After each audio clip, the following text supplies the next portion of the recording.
Olá, meus queridos. Que a graça e a paz do Senhor Jesus estejam sobre a vida de cada um de vocês. Eu quero falar hoje para vocês sobre Noé. Tenho certeza absoluta que vocês já ouviram falar em Noé por causa do dilúvio. Mesmo as pessoas que nunca entraram numa igreja ou que nunca abriram uma Bíblia já ouviram falar de Noé. É uma história que é conhecida por, acredito eu, pela grande maioria das pessoas desse planeta. Quando nós abrimos a Bíblia lá em Gênesis, no capítulo 5, nós temos lá a geração de Adão, o livro das gerações de Adão. Noé ele representa a 10ª geração desde Adão. Nós percebemos quando nós lemos a Bíblia que Noé ele era uma pessoa especial. Porque nós vemos na genealogia que o seu nome é um dos únicos que é explicado.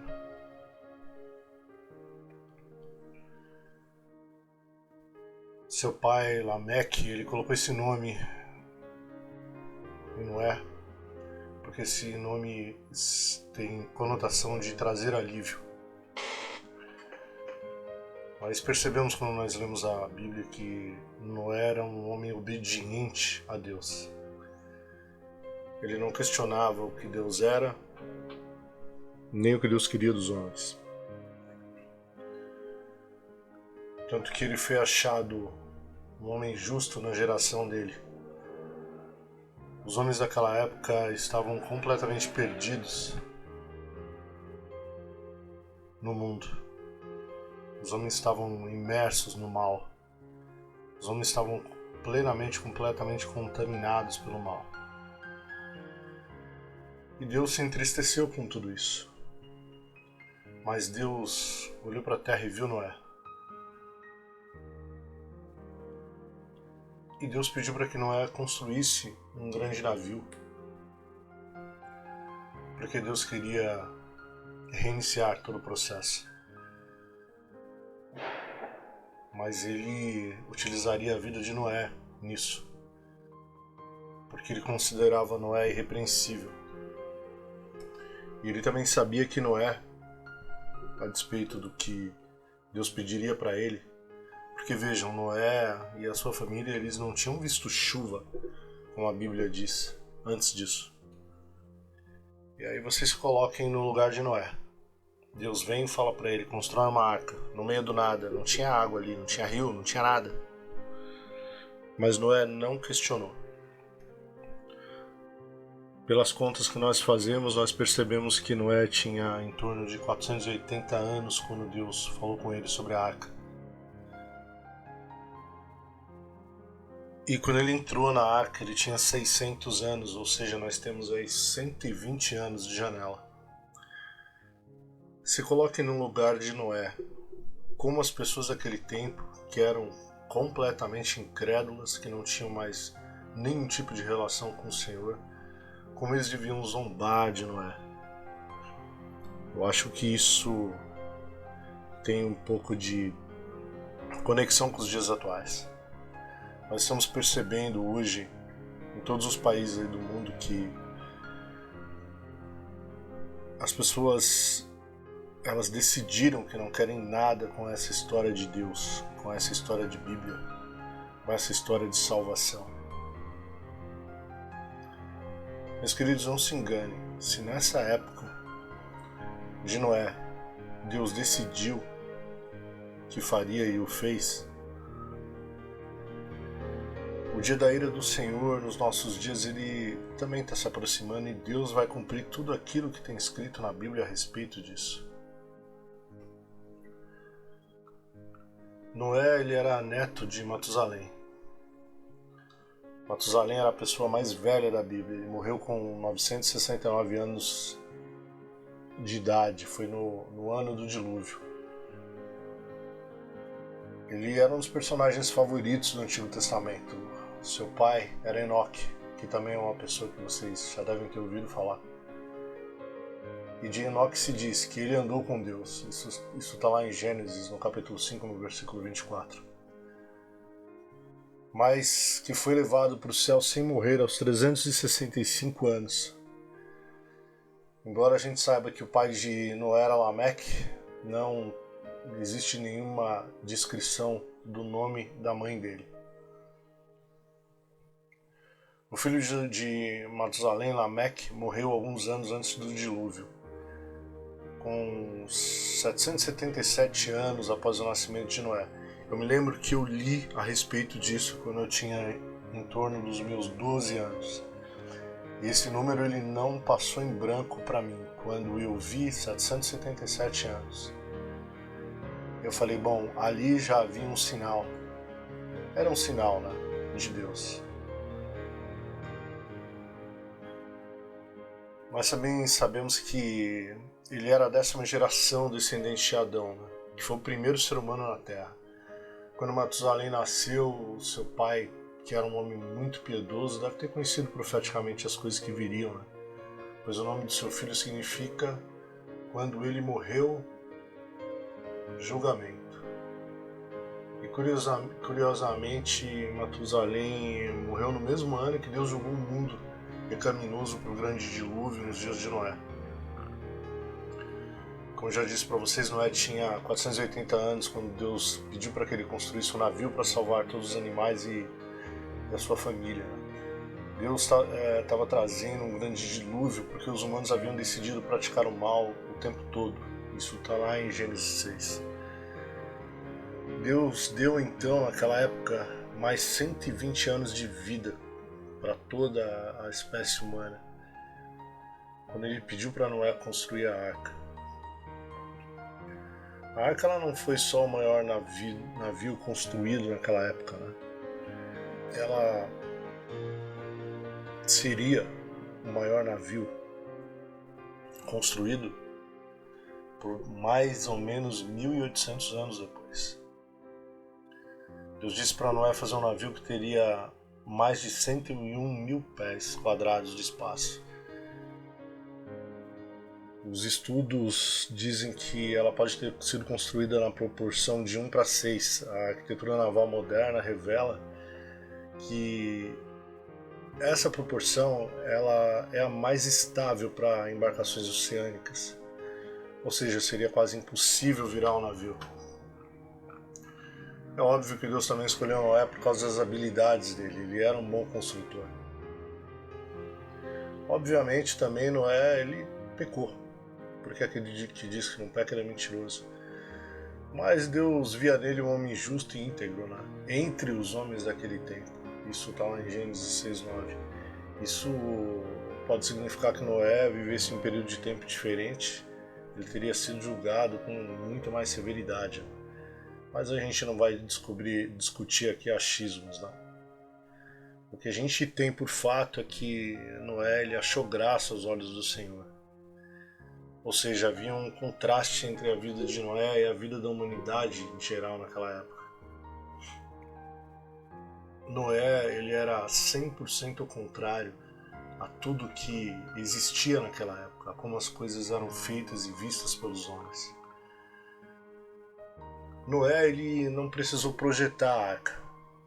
O projetista da arca foi o próprio Deus. Foi Deus quem deu toda a informação para Noé com relação a como a arca deveria ser construída. Essas instruções elas estão lá em Gênesis, no capítulo 6, no versículo 14. Com relação aos materiais de construção, a Bíblia diz que a arca seria construída de madeira de gófer. Gófer é a palavra hebraica para real. Nas primeiras traduções inglesas, o significado da palavra era desconhecido. Por isso ele não foi traduzido.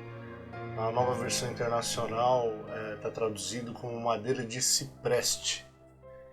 Mas na verdade isso é só um palpite, tá?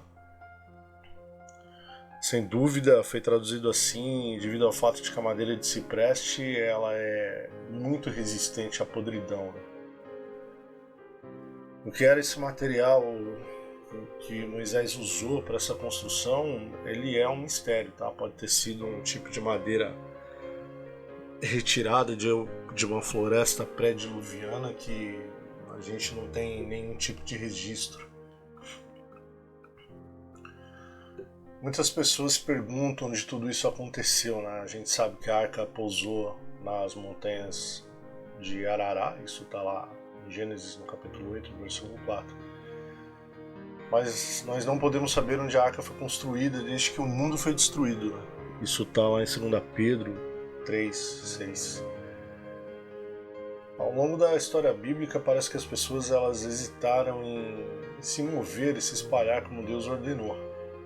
Muitas pessoas também questionaram quando essas coisas aconteceram. Utilizando a genealogia da Bíblia, a gente sabe que o dilúvio ele ocorreu há cerca de 4.400 anos, aproximadamente 1.650 anos após a criação. Ou seja, há cerca de 4.400 anos atrás. Noé tinha 600 anos quando o dilúvio veio. Pelas escrituras, sabemos que o desafio dele foi grande no início do dilúvio. Está escrito lá em 7:11 as dificuldades pelas quais Noé passou e enfrentou. E quando ele e a família dele deixaram a arca, isso está lá em Gênesis 8, 14 ao 15, eles fazendo a conta, a gente sabe que eles ficaram dentro da arca por pouco mais de um ano. Meus queridos, a vida de Noé ela serve como um lembrete de que o julgamento de todo o pecado da terra ele vai vir. Que o dia do Senhor, que está escrito lá em 2 Pedro, no capítulo 3, no versículo 10, ele vai vir.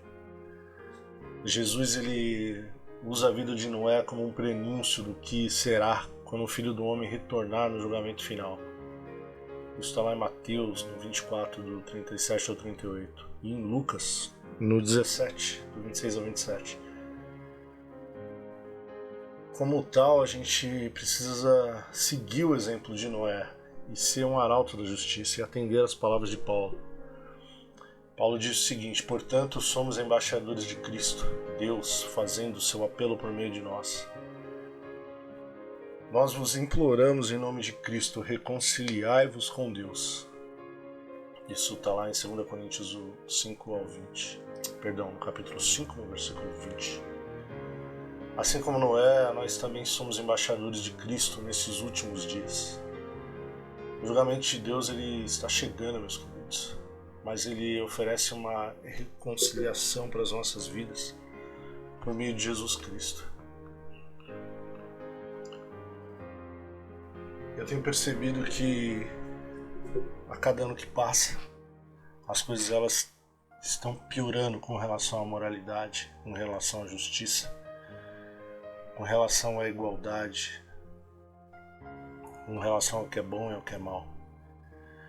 Mas o que fica mais evidente para mim é o fato das pessoas não quererem mais ter uma relação com o Senhor Jesus. Isso tudo é bíblico. Nós sabemos que as coisas elas não vão melhorar nesse sentido. A apostasia ela está aí no mundo e nós percebemos até no meio dos cristãos um tipo de apostasia estranha. Mas eu vou repetir para vocês: o dia do Senhor ele vai vir. Não se preocupem com o tempo. Será daqui quanto tempo? Não se preocupem com isso. Se preocupem com o seguinte: o dia do Senhor ele virá para mim e para cada um de vocês. Isso é um fato. As pessoas certamente elas riram muito de Noé naquela época. Falaram: o que será que esse louco quer com essa construção? Mas Noé nunca questionou em nenhum daqueles 120 anos se Deus faria ou como Deus faria. Ele obedeceu. Noé obedeceu ao Senhor. Noé obedeceu à voz do Senhor. Noé obedeceu com relação aos planos do Senhor. Eu espero que isso sirva de lembrete para cada um de vocês. Que vocês não se esqueçam de que, por mais que nós, na nossa visão humana, possamos achar que Deus tarda, Ele certamente cumprirá o que prometeu para essa vida e para a eternidade. Meus queridos, na palavra está escrito que a nossa vida é como um sonho que se sonha, que nós somos como uma folha que é verde e que amanhã seca e é levada pelo vento. Não se prendam demais às coisas desse mundo. Vivam da melhor forma possível. Trabalhem, estudem, plantem, colham, se casem, mas jamais percam o Senhor de vista. Jamais. Porque o dia do Senhor ele pode estar mais breve do que vocês imaginam. Ele pode estar mais próximo do que vocês imaginam. E se vocês forem pegos de surpresa, como naquele dia aconteceu com aquelas pessoas quando Deus fechou a arca. Meus queridos, a arca ela simboliza a salvação. A arca simboliza Jesus. E muitas vidas foram pegas de surpresa e ficaram de fora da arca, porque o próprio Deus fechou a arca pelo lado de fora. E vejam, meus queridos, a arca do Senhor, a arca que Deus pediu para que Noé construísse, ela não tinha leme, ela era levada pelo próprio Senhor, porque tudo nas nossas vidas está nas mãos do Senhor. Ele jamais perde de vista aqueles que Ele considera justo. Aqueles nesse momento que estão debaixo da promessa feita, a qual diz que aqueles que aceitam Jesus como Senhor e Salvador, esses serão salvos. Deus não perde de vista em nenhum momento a vida de cada um dos seus filhos amados. O meu desejo é que cada um de vocês estejam debaixo dessa promessa, porque Deus ele cuida de nós, mas a maior preocupação do Senhor com as nossas vidas é sobre a nossa vida eterna, sobre o porvir. Não se esqueçam disso. Que Deus abençoe a cada um de vocês nesse mundo maravilhoso do nosso Senhor.